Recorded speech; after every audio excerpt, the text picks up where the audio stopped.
కొంతమంది మరణించి వారి కుటుంబాలకు దూరమై, వారి ప్రాంతానికి, ఇళ్ళకు దూరమై, దేవుని మందిరానికి దూరమై, బబులోను చెరలో అనేక సంవత్సరములు వారు బాధపడ్డట్లుగా మనం చూస్తూ ఉన్నాం.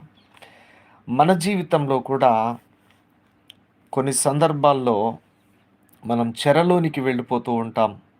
ఆ చెరలోనికి వెళ్ళినప్పుడు మనం సంతోషానికి దూరమవుతూ ఉంటాం. దేవునికి దూరమవుతూ ఉంటాం. బంధువులకు దూరమవుతూ ఉంటాం. ప్రార్థన చేయకుండా మనం ఉన్నామనుకో, మనం చెరలో ఉన్నట్టే. దేవుని మందిరానికి వెళ్ళలేకపోతున్నాము అంటే ఆధ్యాత్మికంగా చెరలో ఉన్నట్టే.